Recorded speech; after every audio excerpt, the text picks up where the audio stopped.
on Win FM every Friday around this time. It's supposed to be from 10 o'clock, but usually things happen. But it's a beautiful Friday morning in St. Kitts, but it's so hot. I don't know if everybody feels the same way like I feel. It's one of the greenest summers that I've seen so far, but it's one of the hottest that I've experienced in a long time. It's extremely hot, but it's really, really beautiful. For those of you who likes to swim, you should just go to the ocean and take a dip. It's absolutely gorgeous. You can see every single thing at the bottom of the ocean. It is really, really good. My name is Sandra Quilly-Atherton, and usually I'm the host for Your Views. It's a program that you can call in and you can share, just like I said, your views, your opinion. Sometimes we do that. Next time we have people who would call in, I have as guests on my show, and they would discuss, we would talk about things that affects us here in St. Kitts, the world on a whole, and how we can come up with good solutions so that the people who are in government or who have the ability to make changes would understand what the people are feeling and try to make some adjustments. We realize that happens a lot. When you say certain things, the government listens, and then they would make certain adjustments, and everybody is satisfied. But let us say this, though. I don't think any government can please everybody. The government try their best to do what they can. Sometimes, of course, you look at the performance of some of people who are in government and you realize that they can do much better. We see that now, where I am so surprised. I can't seem to understand where our government is finding that money from. He has to tell me a little more about fiscal prudency, because we must say kudos to the government, because they have gone beyond the call of duties. And the only problem I have is that they listen to everybody and they want to answer every beck and call. That is a problem I have. The government cannot individually support everybody. We have to understand that too, and recognize that they have certain responsibilities, and that come first and foremost. But I can't seem to understand people saying that there's no work in St. Kitts. I said I've been advertising for the longest while, looking for somebody to work for me, but everybody's working. But yet still we hear people, maybe it's the poverty alleviation program, or maybe it's the STEP program, but it seems to everybody's employed. Another area I see of great interest is the construction area. I think that we have a construction boom right now here in St. Kitts and Nevis. Well, I'm not sure. Yeah, Nevis too. It's just construction. So I can see why people are not grumbling as they should, or they used to, because we have a lot of stuff happening here, and I think people are quite comfortable on the circumstances that we are faced with COVID, recognizing that COVID is wreaking havoc in the entire world. I see big countries, areas that we thought that could have withstand things like this, and they have been brought to their knees. So we have to be grateful that in the small islands like St. Kitts and Nevis, we are still standing tall. Our cases are not minimal anymore. It's rising based on what we are accustomed to have. It's rising, so it shows that people are not doing what they're supposed to do. We says before, it worked before. We had 45 cases when we were just observing natural hygiene protocols, where you were hand sanitizing, wearing face masks, and social distancing. So the fact that the cases are rising, of course, we have opened our borders somewhat. People are coming in, but most of the cases that we're having now is community spread. We are so lucky that we are the NEOC. The able people that they are able to stop cases from coming inside. The early detection has worked for us full time. Kudos to them. They have been doing a great job. We cannot be ungrateful. Thanks to them, while we are in a situation like this. I mean, you can't stop COVID from coming in. We can't stop people from transmitting, because people are not doing what they're supposed to do. But this morning I have with me a guest. I think we have her online. Oh, no, we don't have online yet, so we could continue to talk about situations and what we can do. CPL is here. I think it's next week. It's the start. The game starts next week. Trent, I think the game starts on the 26th, and we know that these are super spreaders. When we have celebrations or areas where you have mass people coming together. We have issues. These are people. These are the times when COVID spreads. So we have to take these things into consideration. And please wear your mask, social distance as much as you can. I know the party stand doesn't understand that. When people are intoxicated, they just let everything go, and we have to realize that at the end of the day, my mother used to say, we laugh, be cry, be. Sometimes we have to take these things into consideration that, we have to be responsible. We have to play our part in order to control the spread of COVID-19. So we have been doing a great job. I must say that to our citizens. You have been doing a great job. There are times people have to work, people have to do things. It's getting accustomed to a new way of life. For me, life has changed drastically, and not just changed drastically, it has changed so quickly. And I suppose because of that, we can't seem to we had little time to prepare, and so making adjustments are quite difficult. We know now that the government have brought in Pfizer. Pfizer is another form of vaccination. There's some people who are not comfortable with the AstraZeneca, some people who don't like the Moderna, and there's some people who like Pfizer. I don't know people's preferences, but it's good for us that we have preferences, we have options, and so vaccination is one of the areas that the claims say that we can go. The science, if you believe in the science, it says that it helps to curb the spread of COVID-19. But one of the things that I'm going to say, though, because the science has always also said now, the Delta virus, the Delta variant, not the strain, the variant, because what happens is that they're smart. Viruses are very smart, and they would recognize when you're trying to control them, and then they would mutate into something else. So they're saying that the Delta variant, I am not a medical doctor, but I do read, I follow the science, I listen to all of the information that they have presented, and so I believe I'm in a position where I can talk based on what I've heard and based on what how I've analyzed it. So these are my words, and you can listen to Dr. Fauci, and he would say the same thing. What he have said is that the vaccinated and the unvaccinated has similar problems where the Delta is concerned. The antibodies are just about the same. So what he's trying to say is not because you're vaccinated, it means that you must throw caution to the wind, because we've seen that. We've seen England would have tried that, telling people not to wear. America tried that too. But now they're back to wearing masks, because realize mask has done a lot in order to control. Social distancing has done a lot. That's what we were depending on before the vaccination came in. And hand sanitizing is another thing that we have depended on before the vaccination came in. And the statistics, if I am right where statistics are concerned, before the vaccination came, we were boasting 49 cases. All would have recovered after the vaccination came. I think people would have thrown caution to the wind, and now we're at 700 and something cases. We've seen almost double the Nevis, moving from creepy crawly up to 22 last week. Now it's up to 44 in early this week. It was 22 and 44 in 1 day's time. So it shows how quickly the virus can spread. And so therefore we are asking everybody, and we understand that we would have had deaths.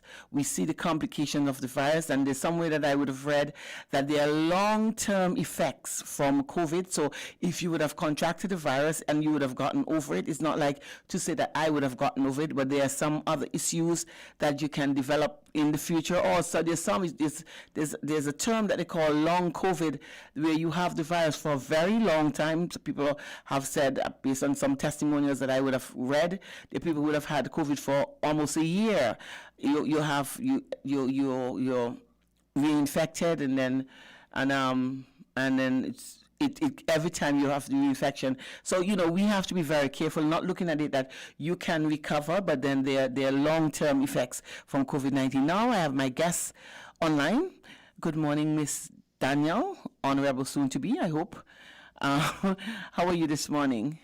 I am fine, thank you. And how about you? I am great. I'm always great. That's one of the things. I look at life and what it has to offer, and I accept it because there's certain things I can change and there are others that I can't change. And most of the time, I don't try to change anything. So that's what it is. So how's Well, Nevis? that's a good outlook. Nevis is a bit overcast right now, a little bit windy, where I am. Hmm. But the forecast says no rain, so I'll see how true that is. But the sun is peeking through, so Yeah. there's a bit of sunshine and yeah, a bit hazy. Yeah. With the things a bit hazy. Did he So. say it was going to be hazy today, the forecast? Actually, I didn't check to see if he said it was going to be hazy But today, you know there but it was is going to hazy today. be. Yeah, okay, well, good. So I recognize that Nevis is really.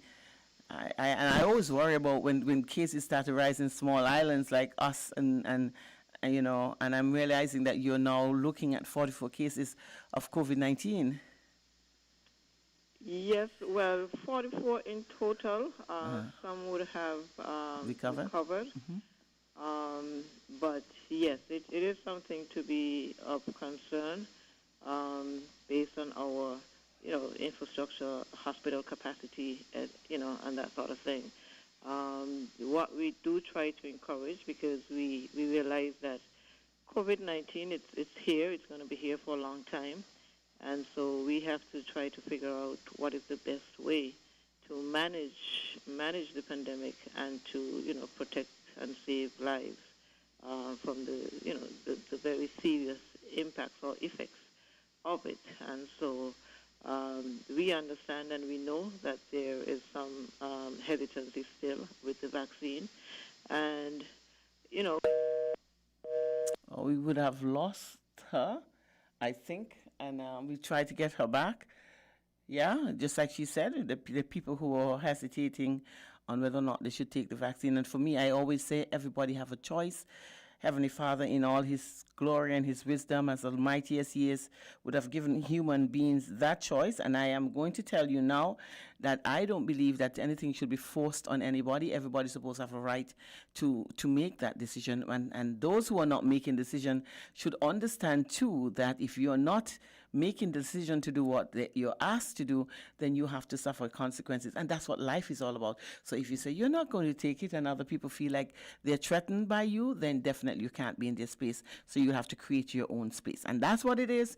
If you want to take, if you're going to take it, then you can operate a certain way. If I'm working for somebody and they said that that's one of the one of the requirements, and you feel like you don't want to do it, then you just have to seek employment otherwise. Fair is only fair, and that is for me is what life is.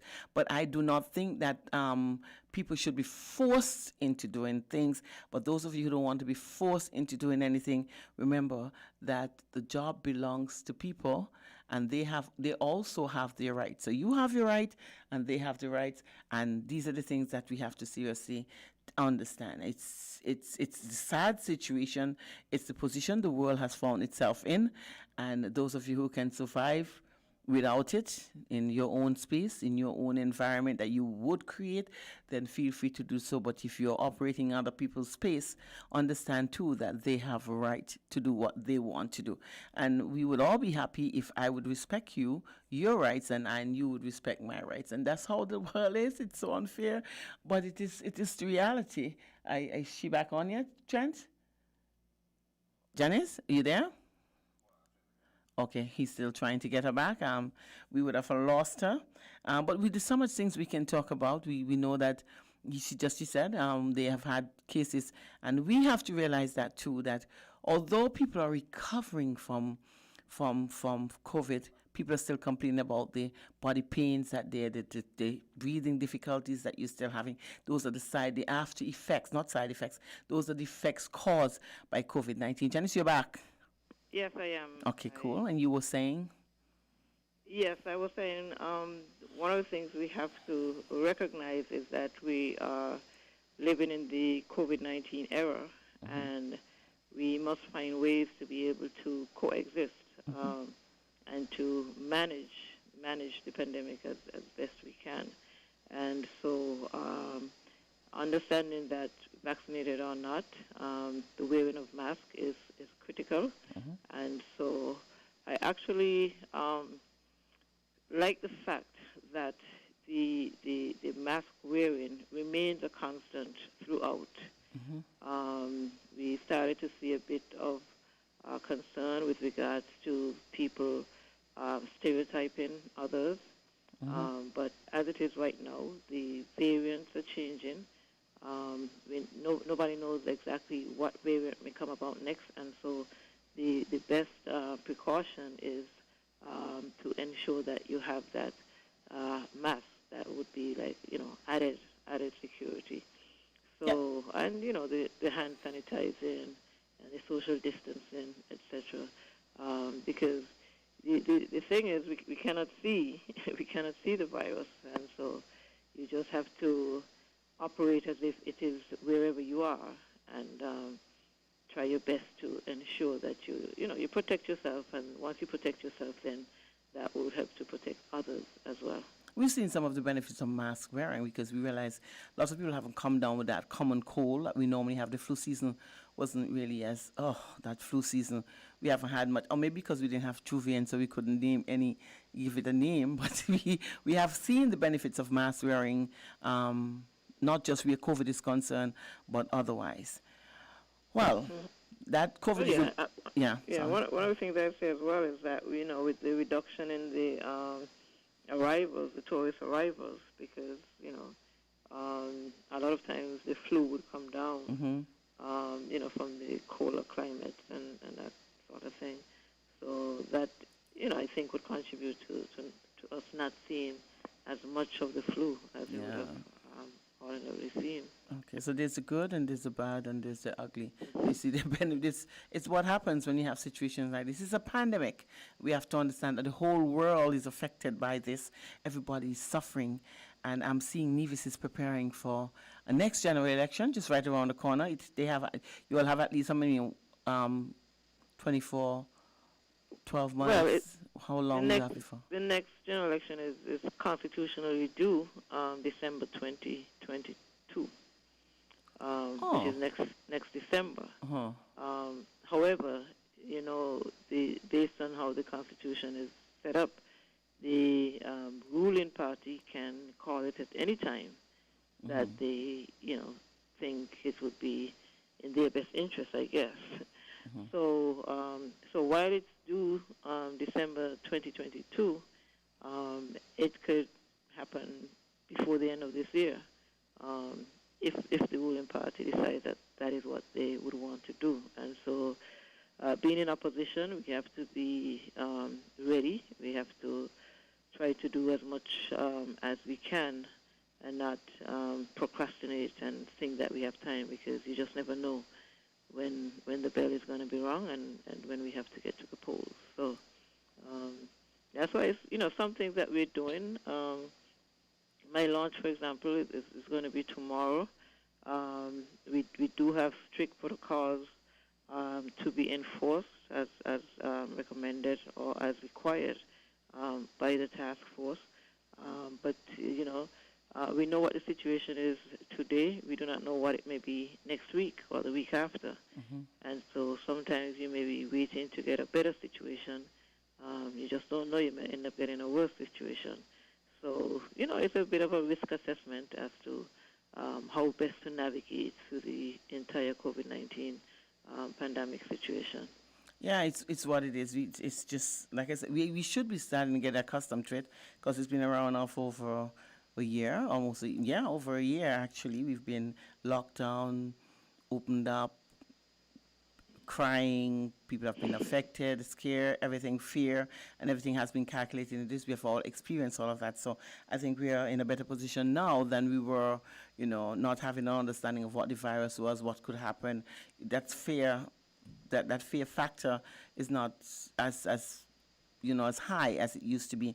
So those are the things that we have to look at. And you're being launched, you said. That's one of the reasons why I have you. I want to, and you're going to be in the St. James area? Correct, yes. Why St. James, though? Why St. James? St. James is my home. Okay, that's your home. So people know you home there, and you feel like it's an area that you can best represent. Well, yeah, I've been living in St. James for just about 20 years. I love the environment here in St. James. It's the coastal village. It's a fishing village, and I am someone who is very much attracted to the ocean and, the benefits of being close to the ocean. And so I would have been here for a while. I have interacted with the community, and I just could not see myself,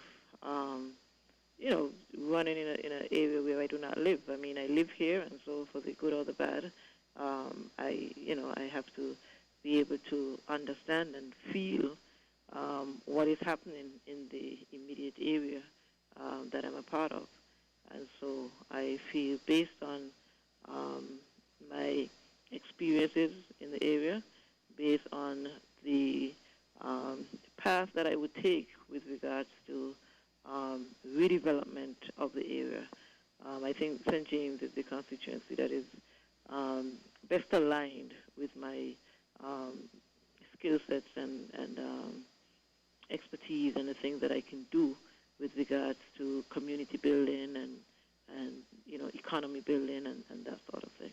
Well, I'm a St. James myself. I was born in Newcastle, raised for a while. That's my hometown. That's where I live. That's where my County people, my navel string was buried, and I'm proud St. James. One of the things that we were known for is that good community spirit that we always had. We were very close knit. Everybody was one big family in St. James's, Newcastle to be exact. It's the area of Nevis. Everybody's going to say the area is the same, but Newcastle, St. James area, Mount Lily, Fountain, because you go to school and you socialize with all of these people from the different area, Camps, Butlers, Brooklyn. Like I said, it sounds like a vast area, but it's a very, very small, close-knit family. Everybody's related, and we always look for good representation there in the St. James area, because sometimes we feel like it's an area that has been forgotten. And presently, people think that Alexis is doing a great job, so I think that you're up against some competition. I suppose you'll be able to see some areas that... Who were you having that conversation with? Oh, I'm having it with myself, maybe, because I'm just saying what I think people might be saying, that Alexis is doing a great job. People would tend, and all of the politicians feel like they're doing what they're supposed to do. But what do you think, though? Because you're in the area, you should still neglect, you should understand the areas of that has not been paid attention to. Talk about the airport, for example. We not see much happening there. I don't know how soon things are going to happen there. And there are other areas that you can point out, but his hands are full. He's into agriculture, the new norm, the area that people have to start to develop so that we can become self-sufficient where food is concerned, food security. So that's a big area that he has to handle, and so maybe that's an excuse that he can give. Well, maybe it's an excuse, definitely not a reason, because we know St. James has been an area for agricultural activity for a long time. Livestock farming was one of our things. Where Madams is. But what we have been seeing is that, prime agricultural lands have been used for other purposes. And that is something that I think in the long run is going to be very harmful to the area. And so we must be able to prioritize our agricultural lands. They're that way because, over the many years when you would have been raising, cattle, etc., and you develop that sort of nutrient-rich type of soil, it's much easier to maintain what you have naturally than to try to use fertilizers and other artificial means to create agricultural lands. And so that is something that we have been seeing, where agricultural lands are being converted for housing and that sort of thing. And there's nothing wrong with housing, but you just must have an understanding of what your natural resources are and how best you can capitalize on them. And so while that is an area, we must recognize that we're looking at the constituency of St. James, and while there may be agricultural activity going on in different parts of the island and different parts of the country, you still have to look at how are you impacting your constituents. And these are the things that I think we would have to look at. Um, the fact that he has a full-time portfolio in St. Kitts as well as a full-time portfolio in Nevis definitely would take away from his ability to be able to be as attentive and responsive to the needs of the constituency. And I've been going through the community. I've been speaking with persons, and there's some things that you can point to with regards to what is a requirement of the government to do in regards to its responsibilities. But what is lacking is the creation of new industries and new employment opportunities in this area. Because at the end of the day, everybody would want to be able to be gainfully employed. People who do not necessarily want to be trying to, have 2 and 3 and 4 jobs, and then the family suffers and your quality of life is diminished. And so, creating industries where you can have people gainfully employed and live a decent standard of life is very important. And so even some of the houses that I just spoke about, yes, everybody's excited when they get their own home, because Nevisians, we're very much into independence and wanting our own. But what we have to understand is that on the flip side of that, you must be able to meet your monthly obligations. So it ought not be just a matter where someone can provide you with a home. That a representative should be able to help you to have gainful employment, so that then you can then take care of it, and you can at least have a peaceful and restful. Okay, we lost. I don't know why we're losing Janice. I don't know why it's constantly dropping out, but we would have lost her. One of the things, and I'm listening to her, and it is such a difference and I like the fact that women are getting involved in politics, because it's such a softer side to what we're accustomed to. It's about talking about issues and debating issues, recognizing problems and seeing how you're going to deal with the problems. This is what I am enjoying right now. It is such a difference to when you interview the male part of, and it's nature. The man is supposed to be the aggressive side of the two beings. They're the aggressors, and the women are supposed to be the fairer side and the softer side. But what I'm enjoying about listening to Miss Daniel is the way she's addressing the situation, that it's something that you're not so accustomed to. I don't know if people who are listening can understand what I'm saying. She's soft, but she comes off so genuine and so understanding and so knowledgeable of what is really going on. And these are the areas that I think politicians have always been saying that politicians have to start paying attention to the issues. Not, she has her opponent, or that's the person who she's coming up against, but that's not her worry. And that's what I like about it. Normally politicians, have we've seen that over the years, where you try to define the person who you're running with, and not looking at the issues that the people who you want to represent has. That's what I like, what I'm hearing now. It's about the issues that she's dealing with, and not her opponent. That's the least. She would have made her statement, of course, that you can't have 2 full-time jobs and perform equally, and that's what she would have said, and because that would have an effect on the people who you represent. Is she back yet? Not yet. And that would have an effect on the people who you represent. And I'm sitting down and I'm listening to her, and I feel like we are getting there. We are getting there as a people. We are now understanding the fact that they would get up and they would start to run. Well, it depends on what the people say or they decide at the polls. But what I'm hearing here now, it's something of a difference. A person who really have looked at the situation, who understand the situation, understand what the people who she's going to represent needs. Because why would you ask people to vote for you when you can't tell them what you're going to do for them? And that is why I'm so intrigued. I'm so much, Janice, I'm talking about you. The conversation that we're having, I'm impressed. That is, if I must, for a better word, I am impressed. Because we don't normally see this in politicians who are vying for office. It's about them getting in first, and then they're going to see what they can do. It's a total opposite, where you are saying the areas that you would have identified and recognizing where the people who you're going to represent, the areas that they would have problems with, and it's about a better life. So you have heard, not have heard, but you've seen the areas of negligence, and you think that you're in a position where you can do better.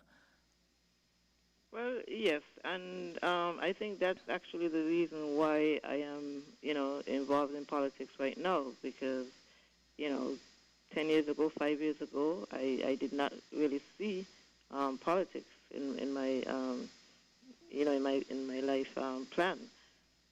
But just recognizing that, so much can be done, but it's not being done. And you ask, the question, why?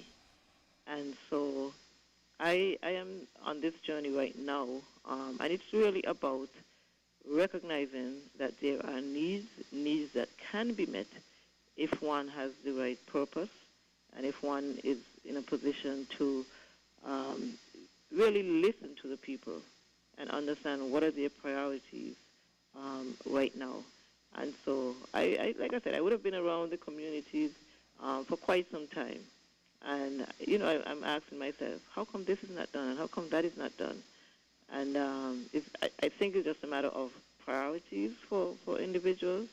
And I think, more recently, it's a matter of having the time. Because at the end of the day, there's only so much that someone can do in 24 hours.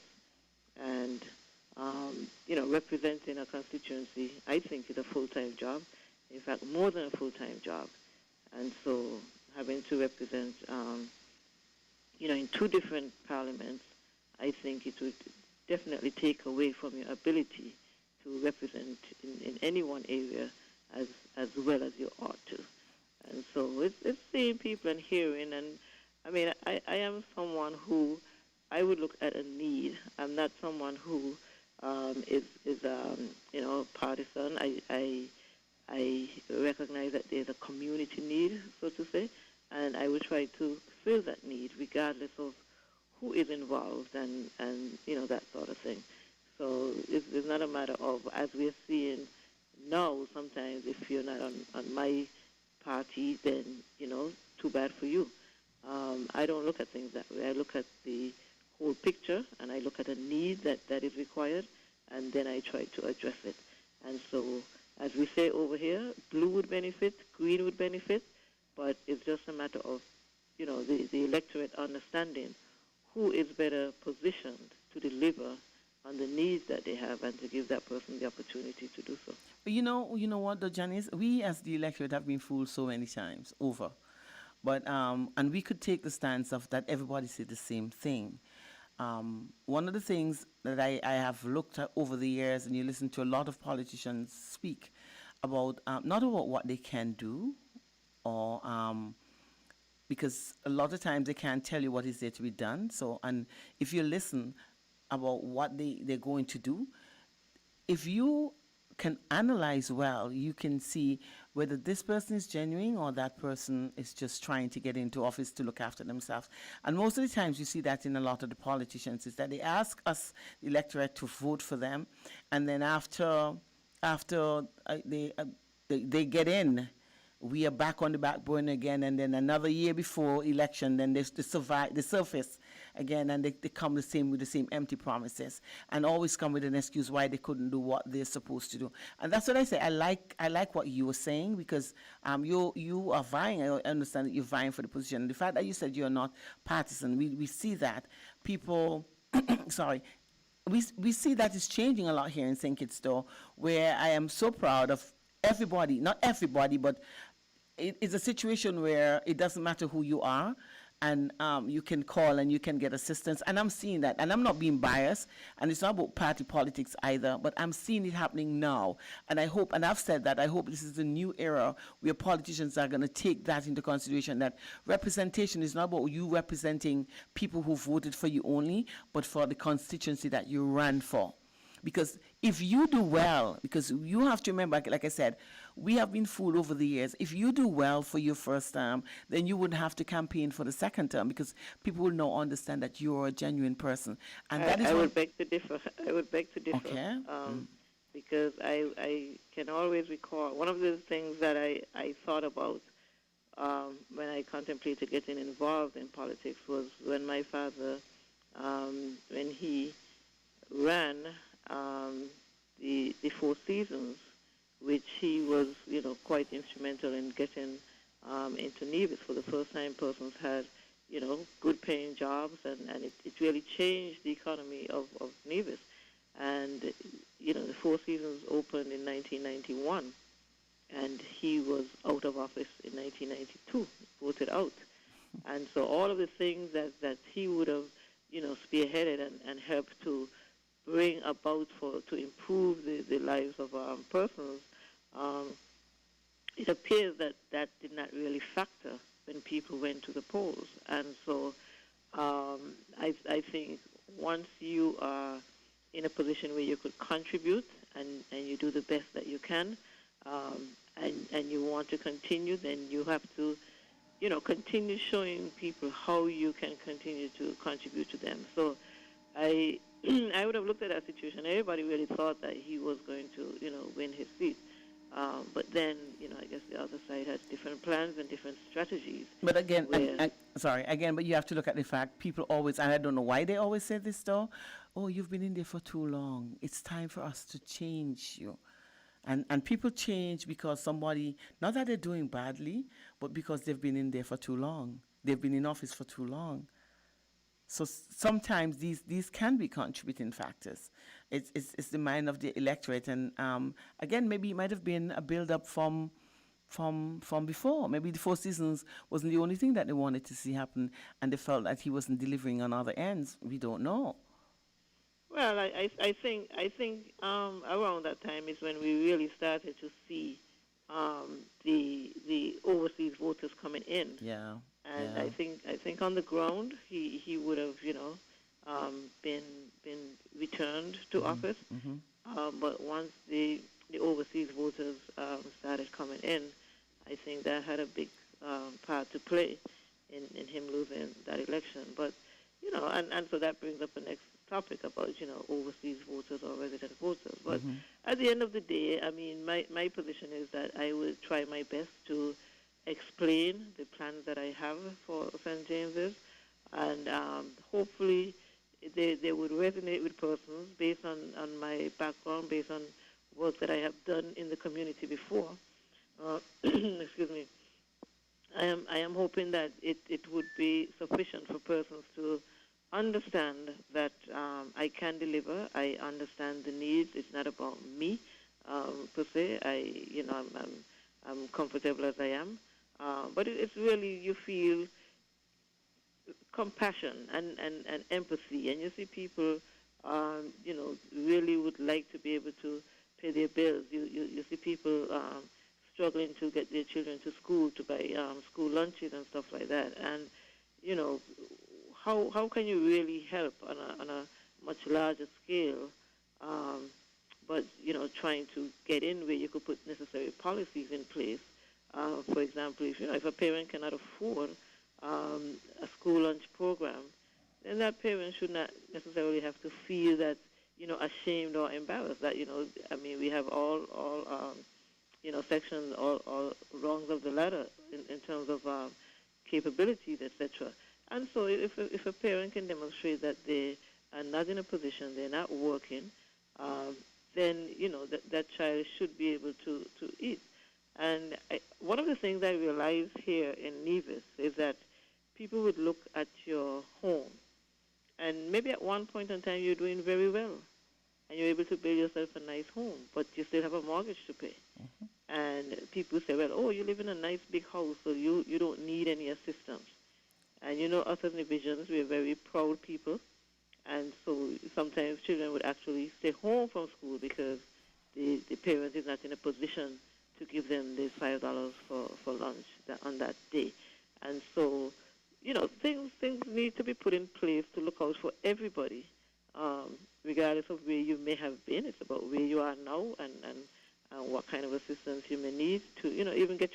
bump or to bridge a gap.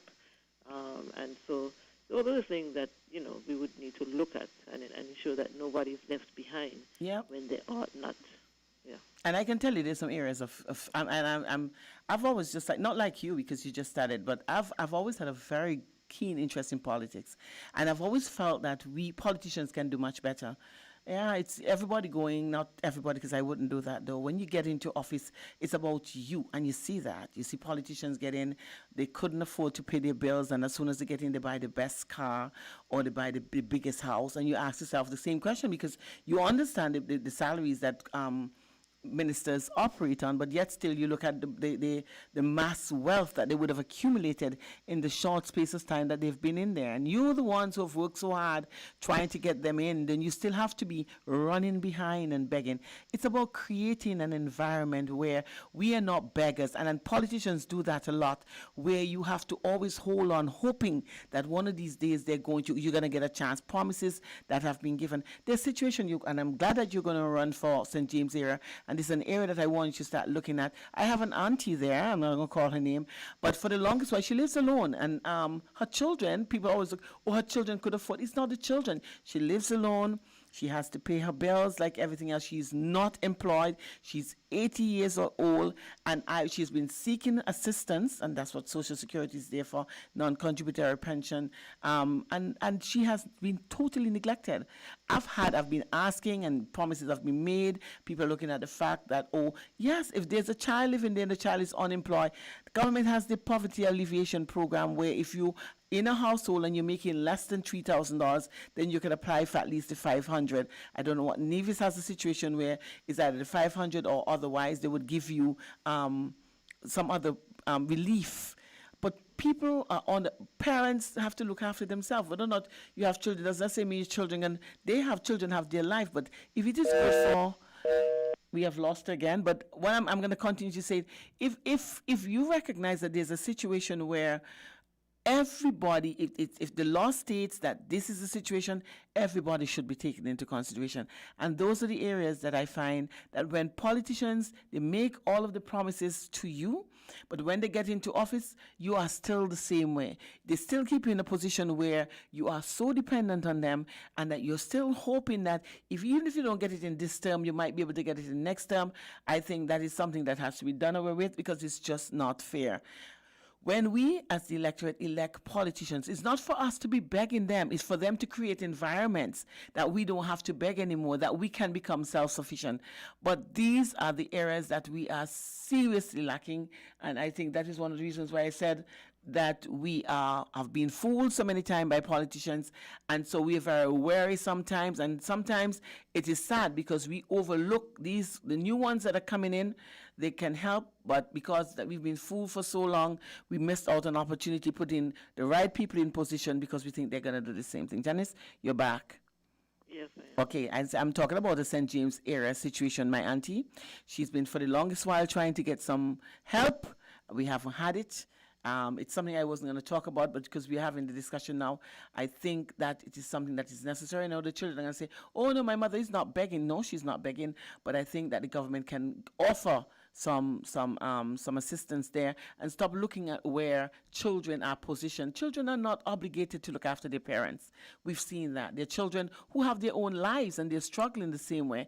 But if government has a program in place, everybody should be given a chance to benefit from it, and not just supporters and you support because nobody know who you vote for, but they feel like your children are in a position to help, and so we don't have to help you. Well, that's one of the areas that I recognize. There's a gap that needs to be filled, and there are not enough standardized procedures, and there's quite a bit of discretionary, decisions to be made. And so the more that you can have things standardized, where even if you just have a checkbox and you check, are you this age? Do you live by this? What is your income? And everybody who checks certain boxes, you're eligible for certain things, and if you don't, then you're not eligible. But once people are able to make these subjective assessments, then that is where the politics gets a chance to creep in. And however it falls out, one of the key things that I recognize that we need to do, especially here in the NIA, is to have standardized policies across, a broad range of services that are provided, goods that are procured. These things need to be standardized, and standardized because everybody should have an equal opportunity Thank you. to participate in whatever the program is. And if it's not standardized, then you run the risk of one set of people getting everything and another set getting nothing at all. Very good. And that's not the type of policy that I would want to be a part of. And you see, these are that's why I said earlier, they're politicians without a plan. And that's why you sound so different. And I'm really admiring the things that you're saying. Politics is not a difficult, and politicians, they don't really have a hard time. Their job is not so difficult. If you come with a plan, having an understanding that their legislation, their conditions and their regulations, and people meet certain criteria, their criterions for certain privileges that government would have been offering to its people. And if we would work along that, it matters not who you are, green, blue, orange, red, it doesn't matter who you are, providing you meet the criterion, then you are eligible. And that's how it's supposed to be. It's not about party politics and who supported you. If you want to get people to support you later on, then you have to look at everybody, not just your supporters. Yeah, well, those are some of the things that I have recognized are lacking and leads more to this kind of divisive environment and, who gets and who doesn't get and that sort of thing. And, I mean, my thing is to try to give everybody the equal opportunity to participate across the board. Because at the end of the day, I mean, you're not going to be able, you would not know who voted for you. You're not supposed to know who voted for you or who didn't vote for you. And if you just start off with that understanding, then you should not be discriminating. Thank you. You could have some very vocal people who telling you that they voted for you once you win, but really and truly, maybe they didn't. And vice versa. So that's where now you need to ensure that whatever you're doing is standardized and can impact everybody in an equal way. Let's talk about your launch. We're running out of time. What do you hope to see? I know you have your plans. What information that you have already to give out? What do you expect from the people of St. James? Well, right now we're operating in the COVID-19 environment, and so I am not necessarily expecting to see a bumper crowd, as people say, because we are required to, maintain social distancing, etc. And so we have a limited amount of persons based on the task force requirements that will be there. However, we will be streaming live on One Radio, Freedom Radio, and the NRP Facebook page, Vision 2020. So persons can, stay at home or overseas and participate. It's going to be a very compact program. Of course, we have the curfew at 10 p.m. However, we have a program that goes online from 7 p.m. 7 p.m. sharp. And so between 6 and 6:30, people would be admitted. Everybody must wear your mask. You must be sanitized. You must record your name and contact information. And once you're in, we would ensure that you maintain the social distancing that is required. I intend to speak, briefly as the leader of NRP, but more so as the candidate for St. James's. And so I am hoping to be able to explain to the people of St. James's who are present and who, virtual or physical, and explain to them some of the ideas and some of the plans that I would have for the constituency and, ask for their support. Now, it's an interesting scenario in politics where on one hand, you're told to not give out all of your ideas because the other side may steal them. But I have been having some conversations with people in the constituency, and a number of them would have indicated to me that St. James is not an easy seat to win. But the people are not foolish, and so they would encourage me to come out and let them know, some of the things, if not all. Of course, I'm not going to say all, but at least some of the things that I would like to see in the constituency that could bring about some employment opportunities and to make life a bit easier for the people of St. James's. So I'm hoping to do that and, just pretty much have a good evening and share some ideas and get some feedback from the people and see, where it goes from there. I'm quite happy that I've been around, and so some of the things that I will be speaking to are based on conversations that I would have had with members of the community in terms of what they would like to see. It's a like I said, a compact program, and so I'm not going to be able to provide all of the ideas in a short period of time or expand upon, but at least once they have an idea, then I'll, always go back and do house to house and provide more details, in that type of setting. Yeah, and I don't understand why politicians want to hold back. But it's your idea, and if it's an idea that is going to benefit the constituency, I don't see why you can't put it out. It doesn't matter who would have done it in the end. It's so that people can benefit from it. But I see politicians do that as that's some of the tactics that they use. But if you have a genuine interest in the people of constituency, your constituency, that's the St. James's area, then put it out there. If it can benefit them, it matters not who do it. But at the end of the day, they would know that you would have had ideas, and you could come up and recognize that your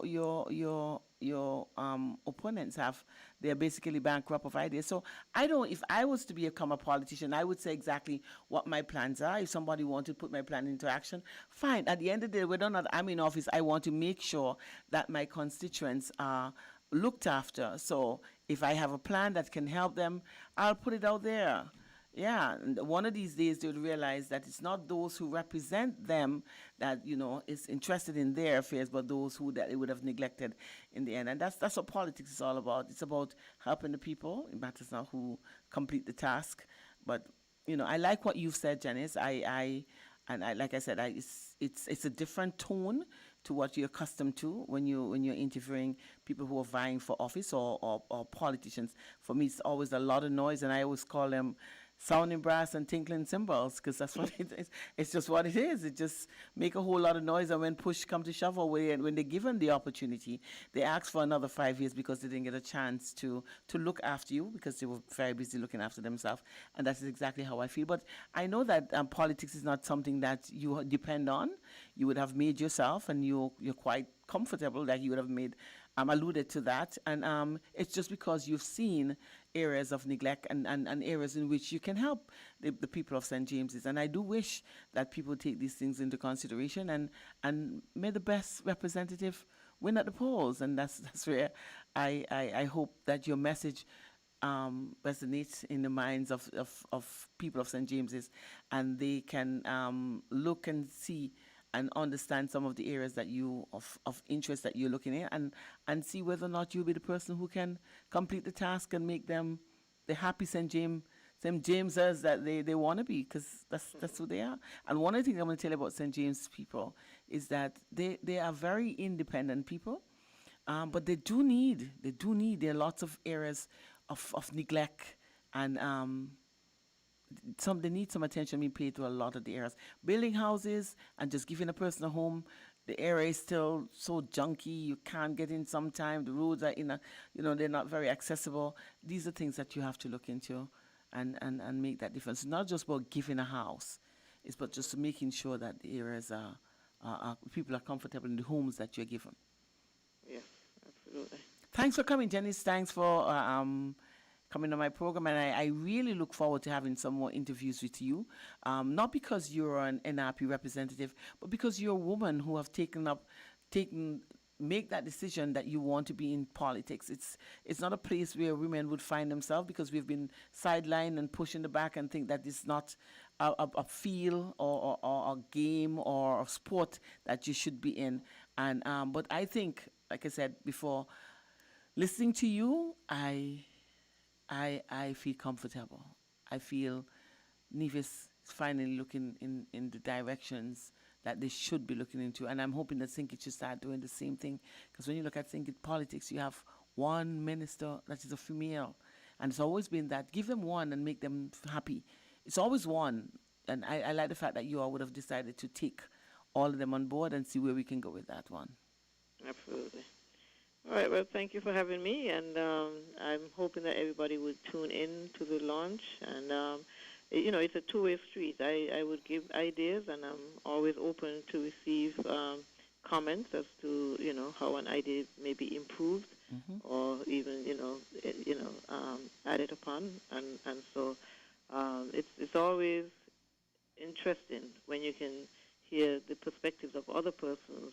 And when you thought you had a great idea, it might actually be, a real masterpiece at the end when you take everybody else's position on board. So thanks again for having me, and I look forward to coming back another time. Yeah, it's always a pleasure, and I definitely would tap into you again, because I want to see how you're progressing and what we can do for Nevis people, for St. James people. I'm a St. James, I told you, and I definitely would be interested in trying to see how I can work with anybody to see how we can help the St. James people. Not interested in politics like that, though. I don't want to be a politician.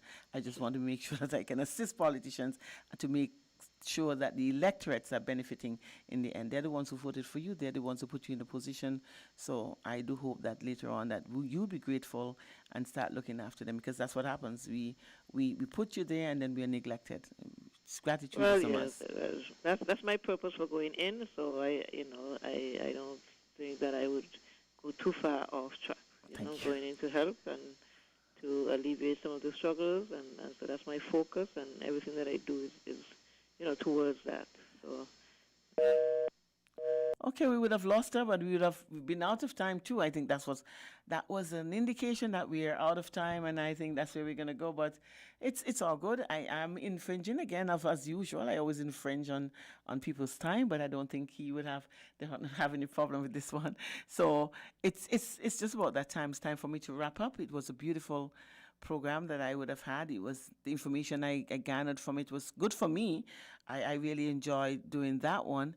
And I would remind you, though, that it is Friday. It's a day where some people get paid. Some people want to just relax and just go to a bar and get rid of some of the stress that they would have experienced. But we have to always remember that we are in a pandemic. We are still on the curfew. We are still on the state of emergency, and we have a part to play ourselves in order to curb and control the spread of COVID-19. The part is we have to remember that there are protocols that are set. Social distancing is a must. The wearing of masks comes with a fine if you're not doing so it's mandatory. Hand sanitizing, for me, it is very, very, very necessary. You walk around, the virus is now, and it will tell you how long it lives on surfaces. So you can put your hands there, you go home, and then you touch your face. And we have a tendency of doing that, and we can contract the virus. So we have to make sure that these protocols that are put in place is because the science understood that these are things that would help you to control the spread. So let's believe in what the science would have said and do what they would have said. Make sure that we adhere to protocols. Although we are having good times, we have to remember that we are not living in normal times. My name is Sandra Quiliatis, and it was a pleasure being here. Stay tuned to WIN FM 98.9. Voices is up next.